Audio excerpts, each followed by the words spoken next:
வாட்ஸ்அப்ல நீங்க வந்து ஒரு போட்டோ வந்து ஒருத்தவங்களுக்கு சென்ட் பண்றப்ப ரீஸ்டைல் அப்படின்ற ஒரு ஆப்ஷன் பாத்தீங்கன்னா வந்து இருக்கும். இந்த ரீஸ்டைல் ஆப்ஷனை எப்படி வந்து யூஸ் பண்றது அப்படிங்கறத பத்தி தான் டீடைல்டா இந்த வீடியோல பார்க்க போறோம். பார்க்கறதுக்கு முன்பாக சேனலை சப்ஸ்கிரைப் பண்ணிருங்க. வீடியோக்குள்ள போலாம். வாட்ஸ்அப் ஆப்பில் நீங்கள் வந்து யாருக்காச்சும் ஒரு ஃபோட்டோ வந்து சென்ட் பண்ண போகிறீங்க அப்படின்னா அப்போ வந்து அந்த ஃபோட்டோ வந்து நீங்கள் ஏஐயில் ரீஸ்டைல் வந்து பண்ண முடியும். அது எப்படின்றதான் பார்க்க போகிறோம். ஜஸ்ட்டு வந்து நீங்கள் யாருக்காச்சும் ஃபோட்டோ சென்ட் பண்ணுறதுக்கான அந்த பேஜ் வந்து போவீங்கள்ல, அப்போ ஃபோட்டோ செலக்ட் பண்ணிட்டு கீழே எடிட் ஆப்ஷன் இருக்கும். அதை நீங்கள் கிளிக் பண்ணீங்க அப்படின்னா இந்த மாதிரி ஒரு ஆப்ஷன் பார்த்தீங்கன்னா வந்து காட்டும், ரீஸ்டைல் வித் ஏஐன்னு. அதை கிளிக் பண்ணீங்க அப்படின்னா கீழே நிறைய விதமான எஃபெக்ட்ஸ் எல்லாமே கொடுத்துருப்பாங்க. அந்த எஃபெக்டை நீங்கள் கிளிக் பண்ணுறீங்க அப்படின்னா உங்களுக்கு அது 100% லோடிங் ஆகிட்டு அதுக்கப்புறம் அந்த எஃபெக்ட் பார்த்தீங்கன்னா உங்களோட ஃபோட்டோவில் இந்த மாதிரி அப்ளை ஆகி வந்துடும். ஸோ இந்த மாதிரி நிறைய எஃபெக்ட் இருக்கும். அதில் உங்களுக்கு எது வேணுமோ அதை இந்த மாதிரி வந்து வச்சு நீங்கள் மாற்றிக்கலாம்.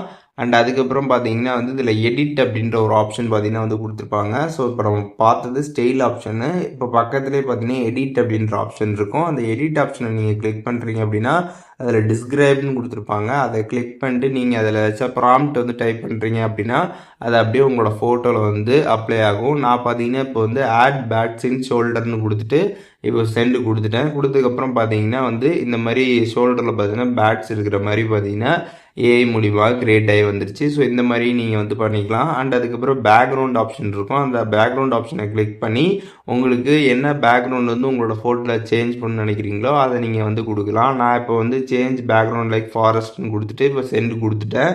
சென்டு கொடுத்ததுமே பார்த்தீங்கன்னா கொஞ்சம் நேரம் லோட் ஆகிட்டு இந்த மாதிரி பார்த்தீங்கன்னா ஃபாரஸ்ட்டில் இருக்கிற மாதிரி பார்த்தீங்கன்னா அந்த பேக்ரவுண்ட் வந்து சேஞ்ச் ஆயிடுச்சு. ஸோ இந்த மாதிரி உங்களுக்கு எந்த மாதிரி வந்து பண்ணணுமோ அதுக்கு தகுந்த மாதிரி ப்ராம்ப்டை கொடுத்தீங்க அப்படின்னா உங்களோட இமேஜில் அது அப்ளை ஆகி வந்துடும்.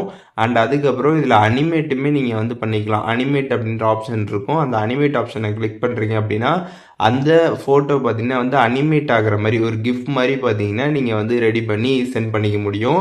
ஸோ இப்போ நான் சைட்லேயே பார்த்தீங்கன்னா வந்து அந்த கிஃப்ட் போடுறேன், எப்படி அது ரெடி ஆகிடுக்குன்றதை நீங்களே வந்து பாருங்கள். ஸோ இந்த மாதிரி இருந்த ஒரு ஃபோட்டோவை இப்போது இந்த மாதிரி ஏஐயில் கிஃப்ட் மாதிரியே வந்து நாம் வந்து மாற்றிட்டோம். ஸோ இந்த மாதிரி ஈஸியாக நீங்கள் வந்து பண்ணிக்கலாம். பண்ணிவிட்டு நீங்கள் வந்து சென்ட் கொடுத்துட்டீங்க அப்படின்னா அது வந்து சென்ட் ஆகிடும். வாட்ஸ்அப்பில் நீங்கள் வந்து யாருக்காச்சும் ஃபோட்டோஸ்லாம் சென்ட் பண்ணுறீங்க அப்படின்னா இந்த ரீஸ்டைல் ஆப்ஷனை நீங்கள் யூஸ் பண்ணுறீங்க அப்படின்னா நிறைய ஏஐ எடிட்ஸ் எல்லாமே பார்த்தீங்கன்னா உங்களோட ஃபோட்டோஸ்லாம் நீங்கள் பண்ணி இந்த மாதிரி வந்து சென்ட் பண்ணிக்க முடியும். ஸோ வாட்ஸ்அப்பில் இருக்கக்கூடிய இந்த ரீஸ்டைல் ஆப்ஷன் பற்றி கம்ப்ளீட் டீட்டெயில்ஸ் தெரிஞ்சிருப்பீங்க. இதில் எதுவும் டவுட் இருந்துச்சு அப்படின்னா கமெண்ட்ஸில் மென்ஷன் பண்ணுங்கள். நான் எல்லாருக்குமே ரிப்ளை பண்ணுறேன்.